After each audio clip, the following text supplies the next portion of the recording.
Assalamualaikum warahmatullahi wabarakatuh. Alhamdulillah, pada malam ini kita bertemu lagi dalam pembelajaran Al-Quran, yaitu ilmu tajwid. Untuk malam ini insya Allah kita akan membahas sifat-sifat huruf yang tidak memiliki lawan.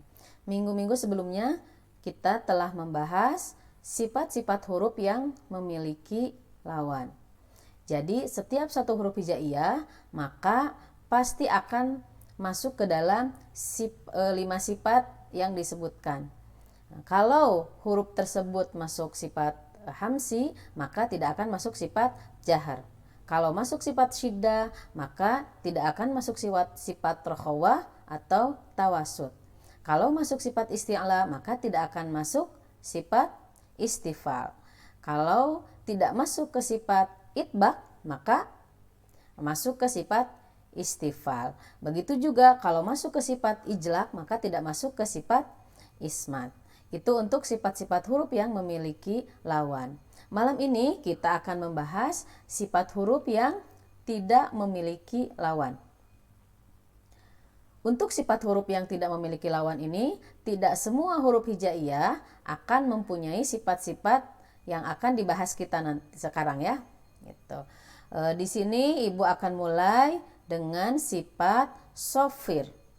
Di sini sifat sopir apa? Sifat sopir adalah suara tambahan yang keluar antara dua bibir ketika mengucapkannya.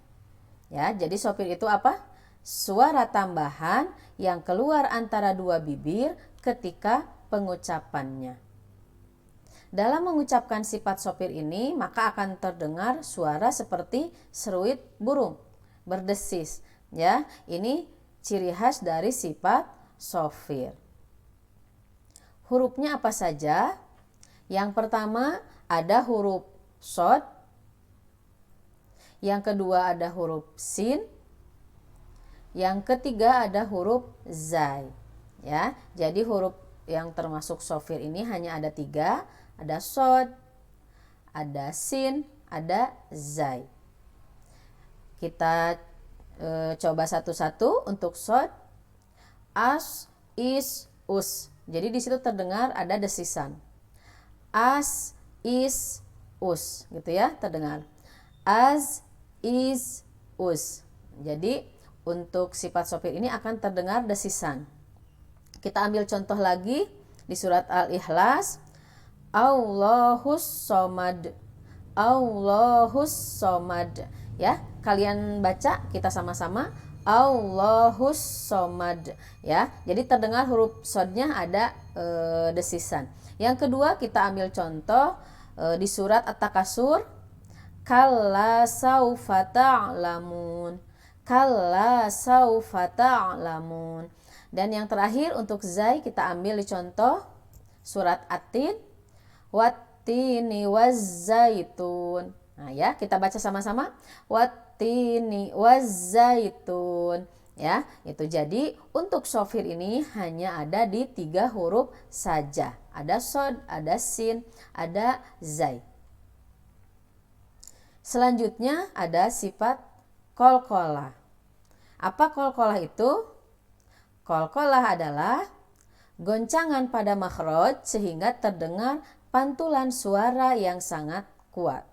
Kita ulang, goncangan pada makhraj sehingga terdengar pantulan suara yang sangat kuat. Atau secara bahasa adalah bergerak memantul. Ya, ini untuk qalqalah. Ada apa saja huruf qalqalah?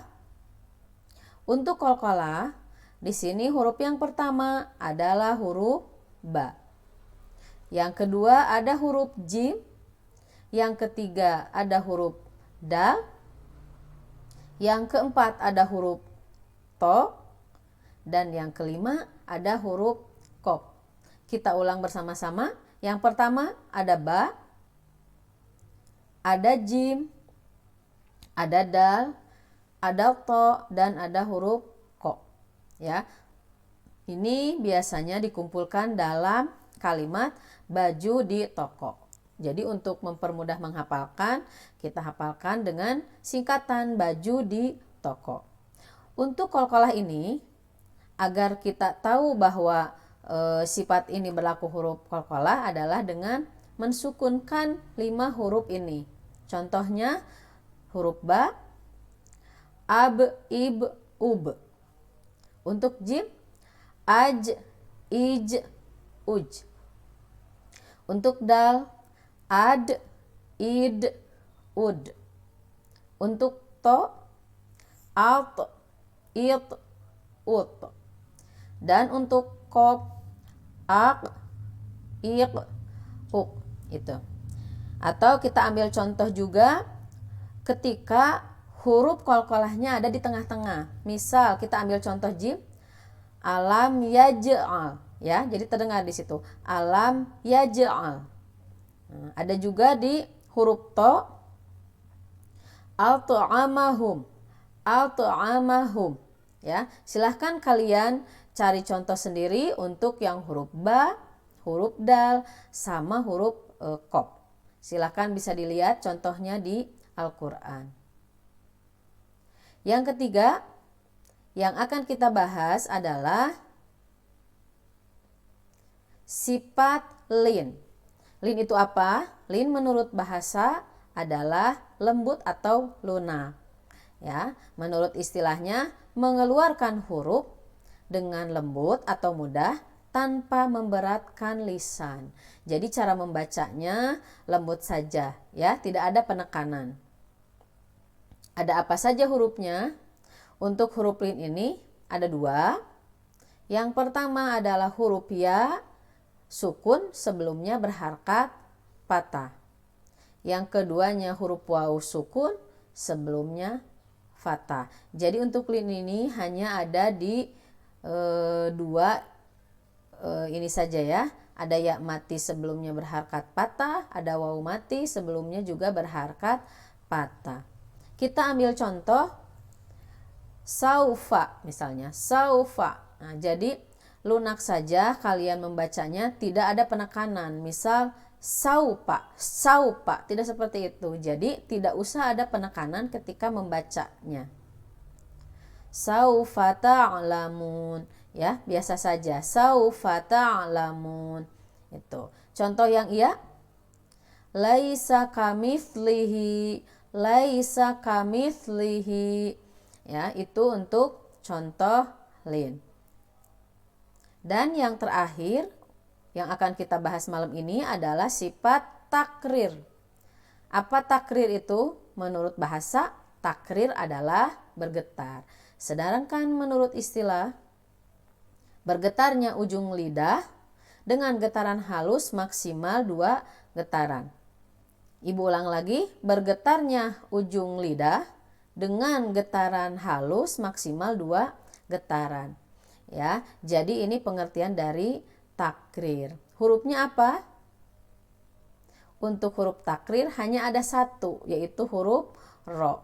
Ya, tadi sudah disebutkan cara pembacaannya hanya maksimal 2 getaran saja. Di sini misal Ar-Rahman, Ar-Rahman, ya, cukup sedikit saja Ar-Rahman. Jadi tidak boleh terlalu banyak. Ar-Rahman, tidak boleh seperti itu. Ar-Rahman, ya, tidak boleh. Atau yang ini misalnya kalian baca Ar-Rahim, Ar-Rahim. Nah, itu tidak boleh. Jadi cara mengucapkan sifat takrir ini maksimal bergetarnya hanya 2 getaran saja. Ar-Rahman, Ar-Rahim. Kita baca utuh bersama-sama. Bismillahirrahmanirrahim. Ya, sekali lagi kita ulang. Bismillahirrahmanirrahim. Seperti itu. Jadi untuk takrir cukup hanya bergetar maksimal 2 getaran saja. Untuk malam ini hanya 4 sifat dulu yang ibu bahas. Mudah-mudahan bisa kalian pahami dan silahkan dipraktekkan ketika kalian membaca Al-Quran. Cukup sekian dari ibu. Wallahu a'lam bishawab. Mohon maaf atas segala kekurangan dan kesalahan. Wabillahi taufiq wal hidayah. Wassalamualaikum warahmatullahi wabarakatuh.